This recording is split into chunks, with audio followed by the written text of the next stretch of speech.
जमलेले माझे बंधू आणि भगिनींनो, सन्माननीय व्यासपीठ, आता भाषण बरंचसं काही मंडळ मी चौक सभेमध्ये आपल्या जाहीर सभेमध्ये वक्तव्य केलेले. आता खरं सांगायचं झालं, या प्रभागातनं मी सुद्धा एका वेळेला निवडून गेलो. त्यावेळेला या भागामध्ये पाईपलाईन सुद्धा नव्हत्या. मी 6 इंची पाईपलाईन थेट तिथनं तर शिवाजीनगर पर्यंत टाकलेली. त्यावेळेला हे रस्ते, सर्व रस्ते आम्ही तयार केले होते. आणि आज सुभाषबाबा भामरे यांच्या माध्यमातून परत हे रस्त्यांची अतिशय सुंदर अशी बांधणी करण्यात आली. आता जर खरं सांगायचं झालं तर रुपालीचं सिलेंडर आपण का चालवावं आणि या सर्व अपक्षांना आपण का निवडून द्यावं, याला अनेक कारणं आहेत. तर मगाशीच सरच वहिनी बोलल्या, जर यांनी वरती अध्यक्षपदासाठी यांच्या बाया उभ्या केलेल्या आहेत, मग यांना वार्डात उभं राहायची गरज काय? तात्याला पण उभं राहता आलं असतं त्यांच्या प्रभागात. तिथे काही घरात चालवायचंय का? हे कशाला पाहिजे तिथे आपल्याला?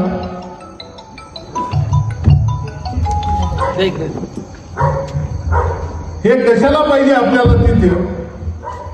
हो, हेच काय मी यांचा भरून ओवापोह त्या सभेमध्ये केलेला आहे. त्यांच्या विरोधात जेवढं बोललं तेवढं कमीच आहे. पण मी या शून्य जनतेला एकच आवाहन करू शकतो. बरेच जर आमचे संबंधित मित्र परिवार इथे राहतात, त्यांना मी एक आवाहन करतो, या सर्व अपक्षांना निवडून स्वच्छ आणि सुंदर कारभार, पारदर्शक कारभार हेच करू शकतात. कारण त्यांचा कारभार ते दोघं मागच्या वेळेला सभागृहात होते. चोराचा भाऊ चोर, सगळ्या लुटारूची टोळी आहे. आणि आता तर नवीन त्यांनी भरती केलेली, फार सुंदर भरती. काल परवा त्यांच्या पोरांनी परवानं प्रवेश घेता तिकीट घेतली. त्यांनी काल आजच्या सभेमध्ये त्यांनी प्रवेश केले. कोणी राष्ट्रवादीमधनं प्रवेश करतोय, कोणी काँग्रेसमधनं प्रवेश करतोय. भारतीय जनता पार्टीच्या विचाराचं कोणी नाही. आणि खरं सांगायचं झालं, जर कामच करायची असतील तर आपण आजच्या सभेवर तुम्ही लक्षात घ्या, गिरीश भाऊंची सभा होती, पण त्यांनी आपल्या क्लिपा गेल्यानंतर आणि इथे पोलीस स्टेशनचा रिपोर्ट त्यांच्यापर्यंत गेल्यानंतर त्यांनी येण्याचं टाळलं. त्याचं कारण त्यांना माहिती आहे, रुपाली जरी निवडून आली तर श्रीधर तात्या आणि साहेबू तात्या विकासाच्या कारणाने, जुन्या संबंधाच्या कारणाने हे आपल्याकडे घेऊन येणार आहे. अहो, जिंकणाऱ्या घोड्यावर पैसे लावले जातात. जो जिंकेल घोडा त्याच्यावर पैसे लावले जातात. मग ते का थांबले? याचं कारण ही विजयाची खात्री त्यांना आली. त्यांनी पाहिलं की सर्व सदनाचे त्यावेळेला सुद्धा ते बोलत होते की ठीक आहे, रुपाली आज पुढेच आहे. पण आपल्या आमदारांच्या अट्टहासामुळे तिकीट सुनील मोरेला गेलं आणि त्या माध्यमातून पक्षाला पराभव पाहावा लागला. 40 वर्षापर्यंत बांधणी केलेला पक्ष आम्ही हा, पण यांच्या आडमुठ्या धोरणानं चांगल्या माणसांना संधी न देता चोराचा भाऊ चोर म्हणून हे सगळे जवळ आलेले.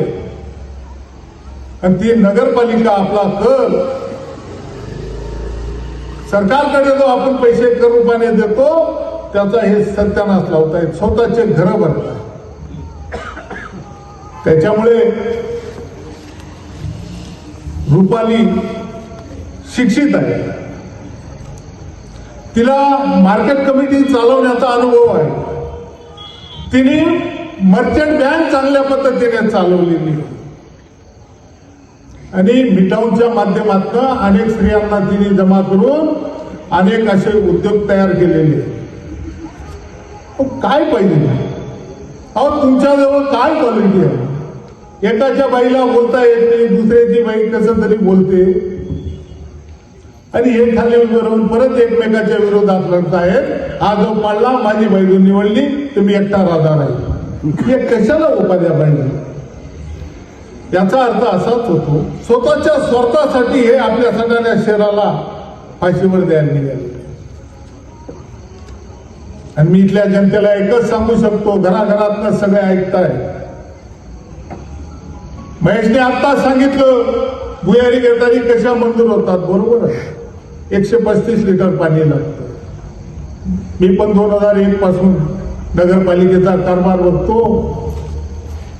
ज्या वेळेला आपण केळदरचं पाणी आणलं त्यावेळेला सुद्धा त्याला हे आउटलेटचं पाणी टाकण्यासाठी किमान 4 ते 5 एकर जमिनीचा तुकडा लागतो, भूखंड लागतो.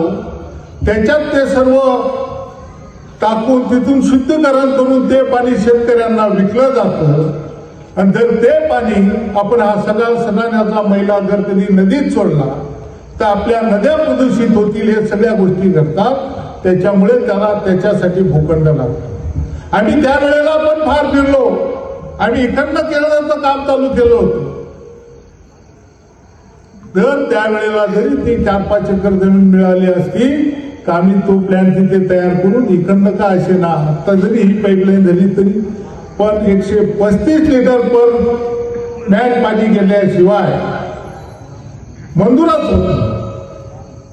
दुसरी गोष्ट ती केंद्राची योजना आहे. केंद्राची योजना आहे. तुमचं सुरळीत पुण्याचं पाणी होऊ द्या, नुसता प्रस्ताव टाकायची गरज असते, ऑटोमॅटिक मंजूर होतो. काय तिथे कोणाची ताकद लावायची गरज नसते. या सगळ्या माध्यमातून आम्ही गेलेलो आहे. लोक भूलतापा मारतात. आम्ही मंजूर करून ठेवलेली आहे, सगळं झालेलं आहे, काही नाही होत. अजून पाणीच नाही तर मंजूर कुठून होणार? आणि जर या शहराचा चरामोरा बदलायचा असेल तर रुपाली आणि तिच्या टीमला सगळ्यांनी निवडून द्या. आता एवढे चिन्ह सांगितले, जेवढे अपक्ष जिंकतील त्यांच्यावर शिक्का मारा, म्हणजे ऑटोमॅटिक आपला पूर्ण पॅनल निवडून येईल. एवढेच तुम्हाला विनंती करतो आणि माझे 2 शब्द संपवतो. जय हिंद, जय महाराष्ट्र.